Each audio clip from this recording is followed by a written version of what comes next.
जय हिंद दोस्तों, मैं हूं आपका दोस्त केबी और डेली करंट अफेयर्स के एक नए वीडियो में आप सभी का स्वागत है। तो आइए इस वीडियो की शुरुआत करते हैं। पहला प्रश्न है, प्रत्येक वर्ष अंतर्राष्ट्रीय मानव एकता दिवस यानी कि इंटरनेशनल ह्यूमन इम्यूनिटी डे कब मनाया जाता है? तो ये दिवस आपका होता है 20 दिसंबर को, यानी कि इस प्रश्न का ऑप्शन सी करेक्ट होगा। तो सिंपली आप समझ सकते हैं कि लोगों को एकजुट रहने के लिए और एकता का क्या महत्व होता है, इसी के बारे में लोगों को जागरूक करने के लिए यह दिवस 20 दिसंबर को मनाया जाता है। और संयुक्त राष्ट्र महासभा के द्वारा वर्ष 2005 में इस दिवस को मनाए जाने की घोषणा हुई थी। तो बस आप ध्यान रखेंगे कि इंटरनेशनल ह्यूमन यूनिटी डे होता है 20 दिसंबर को। वीडियो अगर आपको पसंद आता है तो इसे लाइक करने के साथ अपने सभी दोस्तों के साथ में शेयर जरूर करिएगा। और इस वीडियो की जो पीडीएफ है वह आपको टेलीग्राम पर मिल जाएगी। तो टेलीग्राम पर आपको सर्च करना है केवी गुरुजी, जहां से आप इसके पीडीएफ को डाउनलोड कर सकते हैं। और टॉपिक वाइज करंट अफेयर्स की सीरीज में आज शाम को 6 बजे आपको जो हमारी पुस्तकें 2020 में प्रकाशित हुई हैं उन सभी से संबंधित वीडियो मिलेगी, तो उस वीडियो को भी जरूर देखिएगा। अगला प्रश्न है, दिसंबर 2020 में संपन्न हुए कोलोन बॉक्सिंग वर्ल्ड कप 2020 में भारत ने कुल कितने स्वर्ण पदक प्राप्त किए? तो यहाँ पर भारतीय टीम ने कुल 9 मेडल जीते हैं और इन 9 मेडल में से 3 आपके हैं गोल्ड मेडल। तो इस प्रश्न का ऑप्शन बी करेक्ट होगा। तो बस आपको ध्यान रखना है कि कोलोन जो कि स्विट्जरलैंड में है वहां पर इसका आयोजन किया गया। भारत को 3 स्वर्ण पदक मिले, 2 आपके मिले रजत पदक और 4 यहां पर मिले हैं कांस्य पदक। वहीं पर हमारे देश के अमित पंघाल ने 52 किलोग्राम वर्ग में, मनीषा मौन ने 57 किलोग्राम वर्ग में और सिमरनजीत कौर ने 60 किलोग्राम वर्ग में स्वर्ण पदक जीता है। तो स्वर्ण पदक विजेताओं के नाम भी आप ध्यान रखेंगे। भारतीय टीम इस टूर्नामेंट में जो पदक तालिका थी उसमें रही है दूसरे स्थान पे। जर्मनी जिसने टोटल 16 पदक जीते, ये रही है इसमें पहले स्थान पर। तो आप ध्यान रखेंगे कि भारतीय टीम यहां पर दूसरे स्थान पे रही। 3 स्वर्ण के साथ साथ भारत ने कुल 9 पदक इसमें जीते हैं। अगला प्रश्न है, भारत के किस राज्य ने दक्षिण एशिया के पहले रूफटॉप सोलर पावर उत्पादकों के लिए P2P ट्रेडिंग प्लेटफॉर्म को लॉन्च किया? तो ये लॉन्च किया है उत्तर प्रदेश राज्य ने, यानी कि इस प्रश्न का ऑप्शन डी करेक्ट होगा। अब ये है क्या, तो इसके बारे में आइए थोड़ा सा समझते हैं। देखिए, पहले तो आप ये ध्यान रखेंगे कि उत्तर प्रदेश की राजधानी लखनऊ के लिए इसे लॉन्च किया गया है। अब मान लीजिए लखनऊ में आपका घर है, तो आप अपने यहाँ पर जो बिजली की ज़रूरत है उसको पूरा करने के लिए छत के ऊपर आपने सोलर पैनल लगा रखे हैं, यानी कि जो आपके सौर ऊर्जा के पैनल होते हैं उनको आपने इंस्टॉल किया है अपनी छत के ऊपर। अब आपने जो यहाँ पर सोलर पैनल को इंस्टॉल किया है उसकी कैपेसिटी इतनी ज़्यादा है कि उससे आपके घर का काम तो चल ही रहा है, बल्कि कुछ बिजली यहाँ पर एक्स्ट्रा बच भी रही है। तो उस स्थिति में अगर आप अपनी बिजली को बेचना चाहते हैं तो उसके लिए यहाँ पर P2P यानी कि पीर टू पीर ट्रेडिंग प्लेटफॉर्म को लॉन्च किया गया है। तो ध्यान रखेंगे, India smart grid forum, power ledger और अपजॉन कंसल्टिंग के द्वारा इस योजना को इम्प्लीमेंट किया जाएगा। और यहाँ पर जो भी हमारे पार्टिसिपेंट होंगे उन सभी को इंडिया स्मार्ट ग्रिड फोरम के द्वारा ट्रेनिंग दी जाएगी। तो ये आपको ध्यान रखना है। उत्तर प्रदेश की बात करते हैं तो राजधानी लखनऊ में है, राज्यपाल हैं आनंदीबेन पटेल और मुख्यमंत्री यहाँ के हैं योगी आदित्यनाथ। दिसंबर माह में उत्तर प्रदेश से जुड़े हुए कुछ अन्य महत्वपूर्ण पॉइंट को भी आइए जान लेते हैं। जैसे कि अभी यहाँ की जो राजधानी लखनऊ है उसकी नगर पालिका के द्वारा BSC लिमिटेड के ऊपर बॉन्ड जारी किया गया और इस प्रकार से ये उत्तर भारत की पहली नगर पालिका बन गई है। उत्तर प्रदेश में आपको जिला मिलेगा रामपुर। तो रामपुर में 18 से लेकर के 27 दिसंबर 2020 तक और राजधानी लखनऊ में 23 से लेकर के 31 जनवरी 2021 तक हुनर हाट का आयोजन किया जाएगा। ये आप ध्यान रखेंगे। उत्तर प्रदेश में दादूपुर रेलवे स्टेशन था जिसका नाम बदल करके अब मां बराही देवी धाम स्टेशन किया गया है। पीएम नरेंद्र मोदी के द्वारा उत्तर प्रदेश के आगरा जिले में मेट्रो रेल परियोजना का शिलान्यास किया गया है। उत्तर प्रदेश में आपको मिलेगा गोरखपुर जिला और यहीं पर है शहीद अशफाक उल्लाह खान प्राणी उद्यान। तो इसे भी अभी सेंट्रल जू अथॉरिटी के द्वारा मान्यता दी गई है। सैमसंग कंपनी ने कहा है कि उत्तर प्रदेश में जो नोएडा है यहाँ पर हम लोग एक मोबाइल डिस्प्ले यूनिट का स्थापना करेंगे। किसानों की आय को दोगुना करने के लिए किसान कल्याण मिशन को यहां पर लॉन्च किया गया है और भारत का पहला मेगा लेजर पार्क, इसकी स्थापना कानपुर में की जाएगी। कहां पर? कानपुर में की जा रही है। और ग्रामीण स्तर पर बिजली परियोजनाओं के लिए एशियाई विकास बैंक ने $300 मिलियन का ऋण दिया है उत्तर प्रदेश की सरकार को। अगला प्रश्न है, खेल मंत्रालय ने चौथे खेलो इंडिया यूथ गेम्स में कितने स्वदेशी खेलों को शामिल करने को मंजूरी दिया? तो यहां पर कुल 4 स्वदेशी खेलों को शामिल करने को मंजूरी दिया गया है, यानी कि इस प्रश्न का ऑप्शन ए करेक्ट होगा। तो खेल कौन कौन से हैं इनके बारे में आपको थोड़ा सा ध्यान रखना है और किस राज्य के ये मुख्य रूप से खेल हैं ये भी आप याद रखेंगे। तो पहला खेल है गटका। तो ये भी एक प्रकार का हमारे मार्शल आर्ट जैसा गेम होता है, पंजाब राज्य का है। कलारी पयट्टू ये आपके केरल का है। थंग टा ये आपके मणिपुर का है और मलखम्ब है मध्य प्रदेश का। मध्य प्रदेश और महाराष्ट्र में होता है मलखम्ब। तो इन 4 खेलों को यहाँ पर खेल मंत्रालय के द्वारा जो आपका चौथा खेलो इंडिया यूथ गेम्स होगा, कहाँ पर? हरियाणा के पंचकुला में, उसमें शामिल करने को मंजूरी दे दी है। इसके अलावा आप ध्यान रखेंगे कि खेल मंत्रालय ने कहा है कि जो योगासन होता है उसे भी हम लोग खेल के रूप में इसमें शामिल करेंगे। तो खेल मंत्री हमारे हैं किरण रिजिजू और उन्हीं के द्वारा अभी यहाँ पर खेलो इंडिया यूथ गेम्स के चौथे संस्करण में 4 खेलों को शामिल करने को मंजूरी दिया गया है। अगला प्रश्न है, दिसंबर 2020 में किस राज्य की सरकार ने ग्रामीण क्षेत्रों के लिए विरासत अभियान को लॉन्च किया? तो इसे लॉन्च किया है उत्तर प्रदेश की सरकार ने। तो इस प्रश्न का ऑप्शन ए करेक्ट होगा। अब जो भी हमारे उत्तर प्रदेश में गांव में रहने वाले लोग होंगे उनको विरासत के बारे में पता होगा। कई बार आपने कहते हुए सुना होगा कि इन्होंने अपनी जो जमीन है इनके नाम विरासत कर दी है। जैसे कि मान लीजिए आपके पिता हैं या मेरे पिता हैं तो वो अपनी संपत्ति का विरासत कर सकते हैं। विरासत करने का मतलब है कि उनके ना रहने के बाद में उनकी यह संपत्ति किसको मिलेगी, इसके बारे में विरासत किया जा सकता है। और इसी के लिए यहाँ पर अभियान की शुरुआत की गई है उत्तर प्रदेश की सरकार के द्वारा। तो ये 2 महीने का अभियान होगा, यानी कि 15 फरवरी 2020 तक ये चलेगा और इसे प्राकृतिक उत्तराधिकार अभियान का भी नाम दिया गया है। तो जो भी हमारे ग्रामीण क्षेत्रों में संपत्तियां और भूमि संबंधित विवाद होते हैं उन सभी को रोकने के लिए इसकी शुरुआत की गई है। तो बस सिंपली आप ध्यान रखेंगे कि विरासत अभियान उत्तर प्रदेश की सरकार ने शुरू किया है। अगला प्रश्न है, एशियाई डेवलपमेंट बैंक द्वारा किस राज्य में lower Kopili hydro electric power plant के निर्माण के लिए $231 मिलियन के ऋण को मंजूरी दी गई?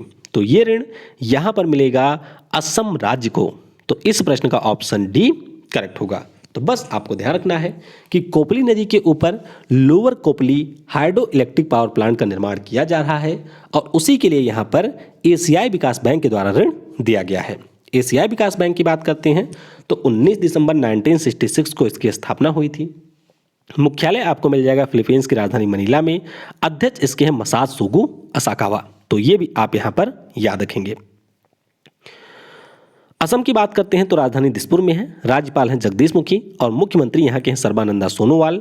अभी यहाँ के मुख्य न्यायाधीश हैं एक्टिंग NK सिंह, जो कि अजय लांबा का स्थान लिए हैं। उच्च न्यायालय आपको मिलेगा गुवाहाटी में। राष्ट्रीय पार्क आपको कई सारे मिलेंगे, जैसे कि ओरांग है, डिब्रू सैखोवा है, काजीरंगा है, नामेरी है और आपका है मानस। टाइगर रिजर्व की बात करते हैं तो ओरांग, नामेरी, काजीरंगा और मानस यहाँ पर आपको टाइगर रिजर्व भी मिलेंगे। अगला प्रश्न है, भारत के किस राज्य में मार्च 2021 तक एक ग्लास फ्लोर ब्रिज को आधिकारिक रूप से खोला जाएगा? तो ये जो ग्लास फ्लोर ब्रिज है इसे खोला जाएगा बिहार राज्य में। तो इस प्रश्न का ऑप्शन सी करेक्ट होगा। तो बिहार राज्य में आपको मिलेगा नालंदा जिला और नालंदा जिला के राजगीर में इस पुल का निर्माण किया गया है।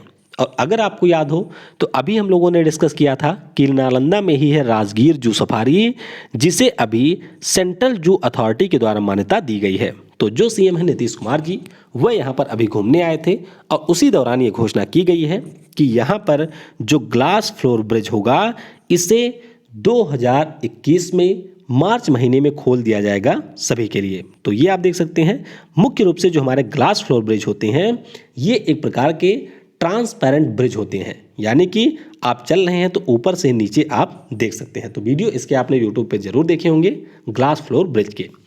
अब यहाँ पर आप ध्यान रखेंगे कि उत्तराखंड में हमारे देश के पहले ग्लास फ्लोर ब्रिज के निर्माण की घोषणा फरवरी महीने में हुई थी। कहां पर? उत्तराखंड में जो लक्ष्मण झूला है उसके स्थान पर पहले ग्लास फ्लोर ब्रिज के निर्माण की घोषणा हुई थी, लेकिन अभी वहां पर काम चल रहा है। तो देखना यह होगा कि कौन सा यहां पर सबसे पहले बन करके तैयार हो जाएगा और उसके बाद में वही हमारे देश का पहला ग्लास फ्लोर ब्रिज होगा। तो ये हमने बात कर ली। अब आप ध्यान रखेंगे कि आईपीएस अधिकारी के सिंघल गुप्तेश्वर पांडे के स्थान पर बिहार के नए पुलिस महानिदेशक यानी कि डायरेक्टर जनरल ऑफ पुलिस बन गए हैं। तो ये आप ध्यान रखेंगे, गुप्तेश्वर पांडे जिन्होंने चुनाव के लिए बीआरएस ले लिया था, तो पद यहां पर रिक्त था और इस स्थान पर अब के सिंघल की नियुक्ति हुई है। तो ये इंपॉर्टेंट प्रश्न रहेगा। बिहार की बात करते हैं तो राजधानी पटना में है, राज्यपाल फागू चौहान है और मुख्यमंत्री यहां के अभी एक बार फिर से बन गए हैं नीतीश कुमार।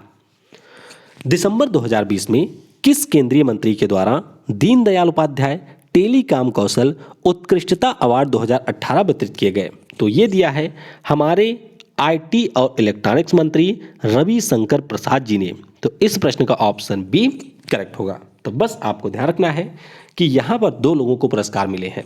प्रथम कैटेगरी में बेंगलुरु के हैं श्रीनिवास कर्णम, इनको पुरस्कार दिया गया, और आईआईटी दिल्ली के हैं सुब्रत कौर, इनको मिला है द्वितीय पुरस्कार। तो बस आपको ध्यान रखना है कि दीनदयाल उपाध्याय टेलीकॉम कौशल उत्कृष्टता अवार्ड ये दिया जाता है हमारे टेलीकम्युनिकेशन विभाग के द्वारा।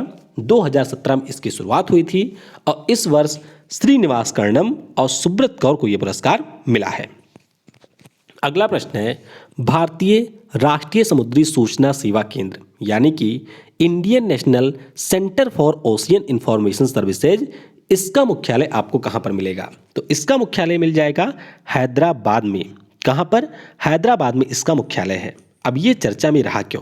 तो ध्यान रखिएगा, अभी इसने हमारी नेवी के साथ में एक समझौता किया है और इस समझौते के अंदर ये कहा गया है कि दोनों एक दूसरे के साथ में जो हमारी ओशियनिक सर्विसेज होती हैं, डेटा होता है या फिर कोई विशेषज्ञता होती है, उसको एक दूसरे के साथ में साझा करेंगे और इसी के लिए इन्होंने MOU के ऊपर साइन किया हुआ है। तो बस आप सिंपली यही ध्यान रखेंगे।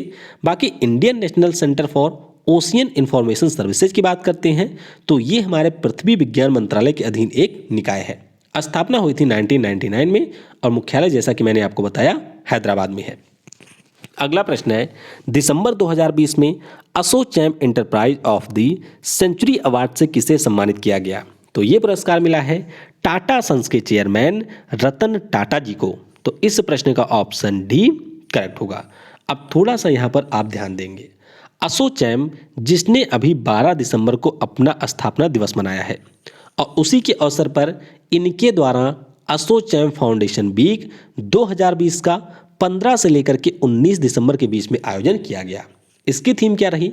तो इसकी थीम रही इंडियाज रेजिलियंस आत्मनिर्भर road map towards a US $5 trillion economy, यानी कि जो $5 ट्रिलियन इकोनॉमी का लक्ष्य है उसी के ऊपर यहाँ पर थीम आधारित थी। तो ये जो अभी इसका फाउंडेशन वीक था, इसमें हमारे PM नरेंद्र मोदी ने पार्टिसिपेट किया वर्चुअली और उसी दौरान इनके द्वारा रतन टाटा को यह पुरस्कार दिया गया है जिसका नाम है ASSOCHAM enterprise of the century award 2020।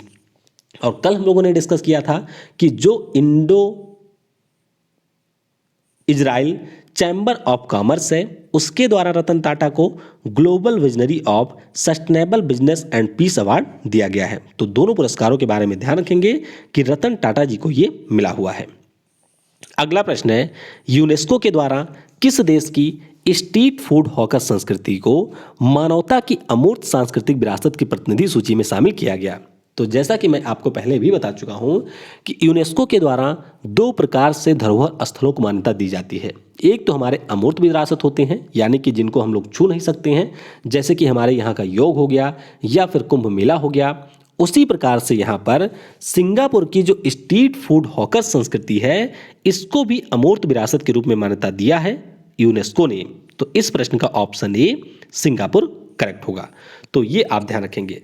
अब हॉकर कल्चर यहाँ का है क्या? तो ये आप देख सकते हैं, ये है यहाँ का हॉकर कल्चर। इसके अंतर्गत क्या होता है, एक हमारा प्राकृतिक खुला हुआ परिसर होता है, यहीं पर लोग बैठते हैं और इनको विभिन्न देशों के जो डिशेज होती हैं वह इनको परोसे जाते हैं। तो ध्यान रखिएगा, यूनेस्को के द्वारा इन्हें अभी अपने अमूर्त सांस्कृतिक विरासत की सूची में शामिल किया गया है। इससे पहले हम लोगों ने डिस्कस किया था कि यूनेस्को के द्वारा जो मध्य प्रदेश का ओरछा और ग्वालियर शहर है, इनको भी अपने विश्व धरोहर शहरों की सूची में शामिल किया गया है।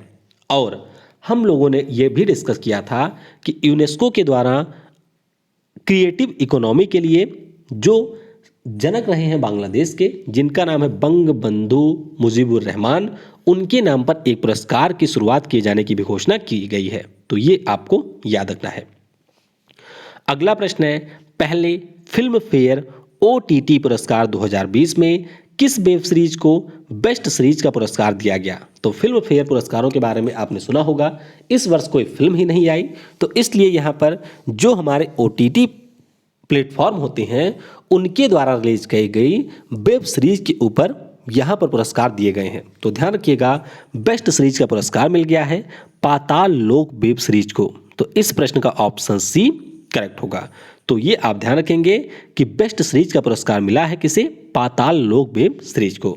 बेस्ट निर्देशक यानी कि बेस्ट डायरेक्टर का किसे मिला? तो ये मिला अविनाश अरुण और प्रोजित राय को पाताल लोक के लिए।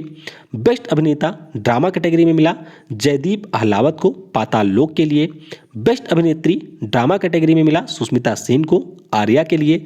बेस्ट सीरीज क्रिटिक्स कैटेगरी में रही द फैमिली मैन, तो ये भी आप ध्यान रखेंगे। और बेस्ट अभिनेता क्रिटिक्स कैटेगरी में रहे हैं मनोज बाजपेयी। तो वैसे काफ़ी सारे पुरस्कार यहाँ पर दिए गए हैं। मैं कोशिश करूँगा कि इसके ऊपर एक छोटा सा वीडियो आपके लिए अलग से ले आऊँ। फिलहाल के लिए आप इनके नाम जरूर याद रखेंगे, पहली बार दिया गया है तो इसीलिए आपकी परीक्षा में ये पूछा भी जा सकता है। तो आइए कुछ अन्य चीज़ें भी जान लेते हैं। 18 दिसंबर को पूरी दुनिया में वैश्विक स्तर पर विश्व अल्पसंख्यक अधिकार दिवस मनाया गया है, यानी कि वर्ल्ड माइनॉरिटी राइट्स डे मनाया गया है। तो ये दिवस महत्वपूर्ण है, ध्यान रखेंगे। कांग्रेस के नेता है जयराम रमेश जी, इनके द्वारा एक पुस्तक लिखी गई जिसका नाम है the light of Asia the poem that defines the Buddha, ये अभी प्रकाशित हुई है।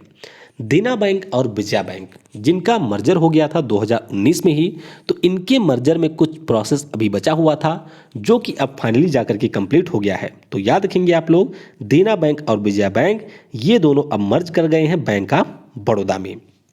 और इटली के एक साइकिलिंग के खिलाड़ी थे जिनका नाम था रिकार्डो रिको। तो डोप टेस्ट में फेल हो जाने के कारण इटली की जो यहाँ पर डोपिंग एजेंसी है उसके द्वारा इनके ऊपर आजीवन प्रतिबंध लगा दिया गया, यानी कि अब साइकिलिंग का जो गेम है उससे इनको लाइफ टाइम बैन कर दिया गया है इटली के द्वारा। तो थोड़ा सा आप इनका नाम भी ध्यान रखेंगे, नाम हालांकि पूरा याद रखेंगे लेकिन थोड़ा सा इसके बारे में याद रखेंगे। तो ये हमने आज के करंट अफेयर्स को डिस्कस किया।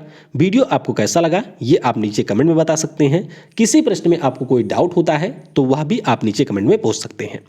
कल मैंने आपसे पूछा था कि DRDO के अनुसार भारत का जो पहला एयरक्राफ्ट कैरियर है जिसका नाम है INS विक्रांत, यह किस वर्ष तक निर्मित होगा? तो ये बनेगा आपका 2021 तक। कब तक? 2021 तक ये निर्मित होगा।